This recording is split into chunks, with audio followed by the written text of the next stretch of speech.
Hello बच्चों, आज मैं आपको जो पाठ पढ़ाने जा रही हूँ उसका नाम है कविता के बहाने। और इसके कवि हैं प्रसिद्ध कवि कुंवर नारायण जी। जैसे कि आप देख रहे हैं कि उनका जन्म 1927 और मृत्यु 2017 में हुई थी। पहले हम कुंवर नारायण जी के बारे में थोड़ा सा और जान लेते हैं। ये हिंदी के साहित्यकार थे। नई कविता आंदोलन के सशक्त हस्ताक्षर कुंवर नारायण अज्ञे जी द्वारा संपादित तीसरा सप्तक के प्रमुख कवियों में रहे हैं। 2009 में उन्हें वर्ष 2005 के लिए भारत के साहित्य जगत के सर्वोच्च सम्मान ज्ञानपीठ पुरस्कार से सम्मानित किया गया। तो अब पढ़ते हैं हम इनकी कविता के बहाने। कविता एक उड़ान है चिड़िया के बहाने। कविता की उड़ान भला चिड़िया क्या जाने। बाहर भीतर इस घर उस घर, कविता के पंख लगा उड़ने के माने चिड़िया क्या जाने। कविता एक खिलना है फूलों के बहाने। कविता का खिलना भला फूल क्या जाने। बाहर भीतर इस घर उस घर, बिना मुरझाए महकने के माने फूल क्या जाने। कविता एक खेल है बच्चों के बहाने। बाहर भीतर यह घर वह घर, सब घर एक कर देने के माने बच्चा ही जाने। तो सबसे पहले हम इसका अर्थ करते हैं। पहले पैराग्राफ को देखिए आप, मूल भाव देख लेते हैं। कविता के बहाने कविता कवि के कविता संग्रह इन दिनों से ली गई है। आज के समय में कविता के अस्तित्व के बारे में संशय हो रहा है, यानी कि कविता कैसी होनी चाहिए या नहीं होनी चाहिए। यह आशंका जताई जा रही है कि यांत्रिकता यानी कि जो मशीनी दौर चल रहा है के दबाव से कविता का अस्तित्व रहेगा या नहीं। ऐसे में यह कविता की अपार संभावनाओं को टटोलने का प्रयास करती है।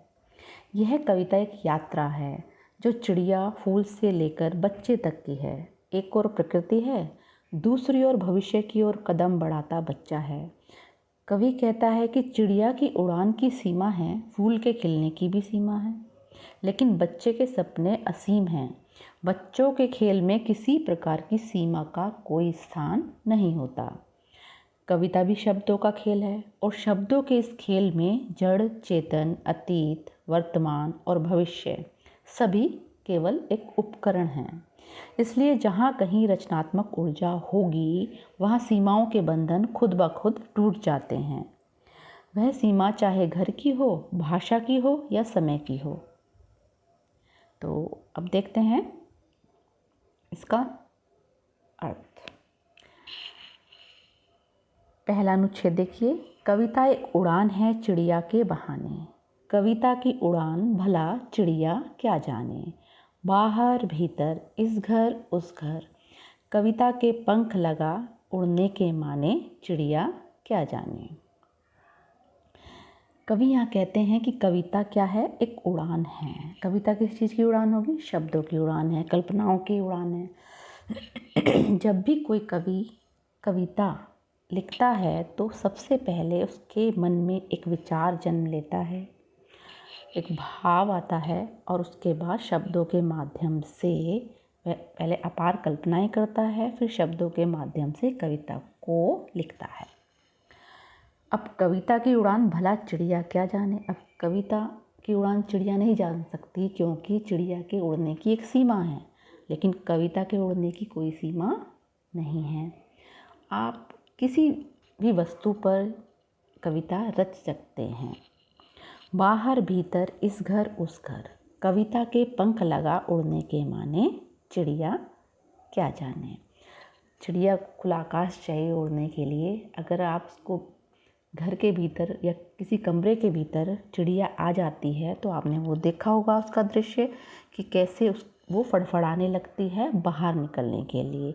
लेकिन कविता कहीं पर भी हो सकती है, किसी भी वस्तु पर हो सकती है। आगे देखिए दूसरा पैराग्राफ, कविता एक खिलना है फूलों के बहाने।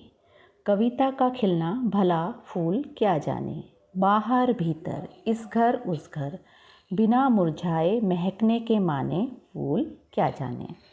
कविता भी खिलती है, फूल भी खिलता है। फूल तो आपको पता ही है कैसे खिलता है, और कविता खिलती है शब्दों के माध्यम से। कविता का खिलना भला फूल क्या जाने। अब फूल खिलने के बाद 1 या 2 दिन में मुरझा जाता है। उसकी खुशबू का भी एक दायरा है, उस दायरे में वो महक करके उसका जीवन समाप्त हो जाता है। लेकिन जो कविता है एक बार जब लिखी गई और एक कोई अच्छी कविता जब पाठक तक पहुंचती है तो वो प्रसिद्ध हो जाती है और हमेशा के लिए रह जाती है। तो फूल कविता के खिलने की सीमा तक नहीं पहुंच सकता। आगे देखिए तीसरा पैराग्राफ, कविता एक खेल है बच्चों के बहाने, बाहर भीतर यह घर वह घर, सब घर एक कर देने के माने, बच्चा ही जाने। कविता भी खेल है शब्दों का। हाँ, बच्चों के बहाने। अब बच्चा भी खेल खेलता है, बच्चे के खेल की कोई सीमा नहीं होती। वैसे ही कविता की भी कोई सीमा नहीं होती है ना।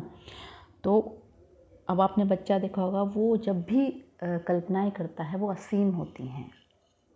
वो किसी भी क्षेत्र में कल्पनाएं कर सकता है, उसके सपने असीम होते हैं, वो कितने ही सपने देखता है। ऐसे ही कविता भी सपने देखती है हर चीज़ के, ऐसे ही बच्चा ही देखता है।